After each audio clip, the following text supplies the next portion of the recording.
Fala galera, tudo bem com vocês? Voltando com mais um super vídeo aqui no Vai Pelos Fundos. Se você não é inscrito ainda, já deixa aí a sua inscrição, é importante para você ser notificado de tudo que a gente fizer. E bora já para esse conteúdo sem enrolação, porque eu acho que a gente pode de fato ter uma explosão dos nossos fundos imobiliários, do nosso IFIX. Começando aí pelo assunto da semana passada, né? Resultado muito bom do primeiro trimestre, nosso PIB 1,9% de crescimento, veio acima da expectativa do mercado. Se a gente comparar lá com o primeiro trimestre de 2022, um aumento de 4%. Isso também trouxe um resultado positivo aí para a nossa bolsa como um todo.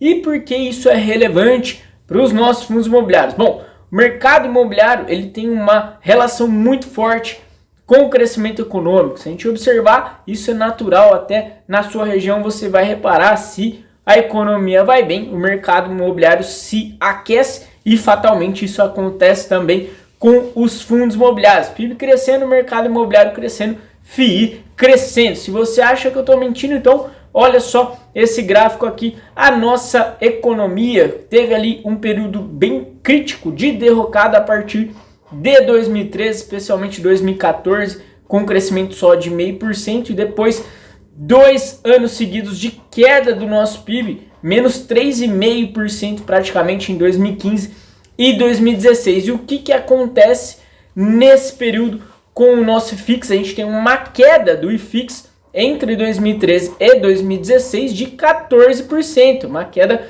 bastante brusca, bastante grave. Por quê? Porque a gente tem essa relação entre economia e mercado imobiliário. Obviamente todos os segmentos são relacionados com o que acontece na nossa economia interna, mas o mercado imobiliário realmente tem uma correlação bastante grande. Outro ponto que eu acho que pode fazer muito sentido para mais uma alta dos nossos fundos imobiliários, né? Expectativa aí da nossa Selic começar a cair. A gente está em 13,75%, o mercado está impressionado, o governo está impressionado e de fato a gente tem aí uma expectativa grande que essa Selic começa a cair. Peguei o boletim Focus mais atualizado e a gente fala aqui de término de Selic em 2023 em 12,5% e para 2024 em 10%. Então seria uma queda interessante aí, fechando 2024 lá na frente em 10%. E se a gente observar o que aconteceu no último grande período de queda de taxa Selic de forma mais brusca, os nossos fundos imobiliários explodiram. Olha só nesse gráfico que legal. A gente sai de uma taxa de 14,25% em fevereiro de 2013, aliás, em fevereiro de 2016, para chegar numa taxa de 4,25% aqui no final de 2019. E o que acontece com o IFIX? O IFIX sobe simplesmente 139%, pessoal. Então é isso que a gente tem realmente uma expectativa muito grande. A taxa sai lá de 14,25% para aqui 4,5%. A gente está em 13,75%. Obviamente não espera chegar em 4,5% de um dia para o outro, mas aos poucos, terminando lá 2024 em 10%, de repente 2025 chegando a 7, 6%, a gente já tem uma ótima relação aí para os nossos fundos imobiliários de fato explodirem. Outro ponto importante, as taxas mais longas de juros. Se a gente pegar o Tesouro IPCA 2035, por exemplo, você vai observar no gráfico também que naquele período mais difícil ali da nossa economia, a gente teve persistentemente esse Tesouro IPCA com mais de 6% de cupom, entre 6 a 8%, atingiu o máximo aí 8%, foi realmente terrível naquele período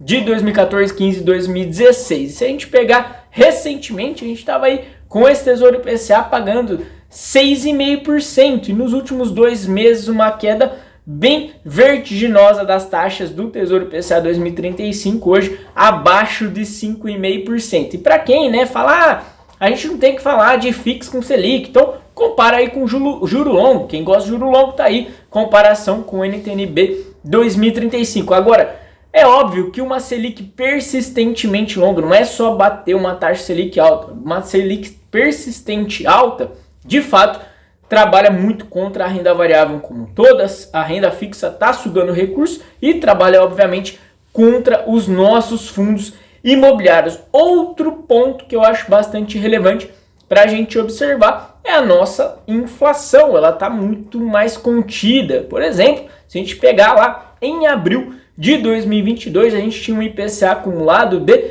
12,13%, IPCA absurdamente alto, né? 12,13%, a preocupação era muito grande.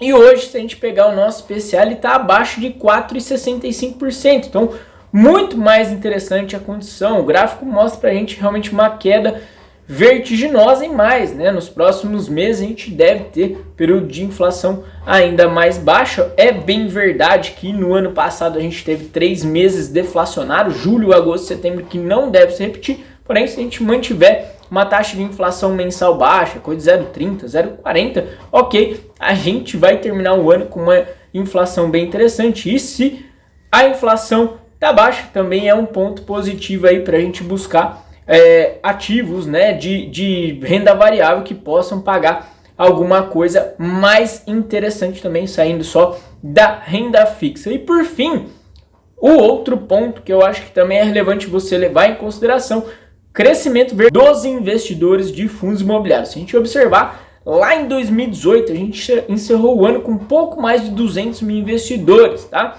Hoje a gente tem 10 vezes mais, tem mais de 2 milhões de investidores de fundos imobiliários. 2019, que teve o pico nos fundos imobiliários, quase 3.300 pontos, a gente fechou o ano ali com um pouco mais de 650 mil investidores. Então, pessoal, a gente tem um contingente muito grande de CPFs chegando, então muita gente pagando caro nas cotas. Isso vai elevando os fundos imobiliários, isso vai gerando um boom também nos nossos fundos imobiliários. E é óbvio, né, se a gente observar, 2 milhões de investidores, 2 milhões de CPFs, é coisa de 1% da nossa população. Então tem um crescimento, tem um avanço enorme para acontecer ainda, para muitas outras pessoas chegarem, né? Para a gente chegar a 10% da população, né, teria que chegar a 20 milhões de CPFs investindo em fundos imobiliários. Tem muita água para correr e muita gente para chegar, muita gente para pagar caro, para fazer compra, né, sem fazer a precificação correta, e de fato isso vai contribuindo para o boom dos preços, como aconteceu lá em 2019. Então esses fatores para mim são realmente muito interessantes e indicam que a gente pode ter tudo mais constante, né? De fato, uma alta explosiva dos nossos fundos imobiliários, e aí os preços atingirem valores realmente muito estratosféricos. Mas aí eu quero saber de você, você acha que a gente vai repetir isso? A gente vai chegar naquela condição lá de 2019, passando dos 3.300 pontos, tendo fundos imobiliários ali sendo muito negociados acima do VP. A gente teve fundo de papel sendo negociado até 1,4 no VP. Teve FOF sendo negociado a 1,5 no PVP. Fundos imobiliários de tijolo também, com realmente bastante ágio. Você acha que isso vai acontecer de novo ou não? Você acha que vai ser um pouco mais moderado? Isso não vai acontecer. A gente vai ter o nosso IFIX segurando num patamar mais razoável. Quero saber sua opinião. Um grande abraço, deixa o like se você curtiu, comenta aqui sempre pra gente dialogar e até a próxima, se Deus quiser.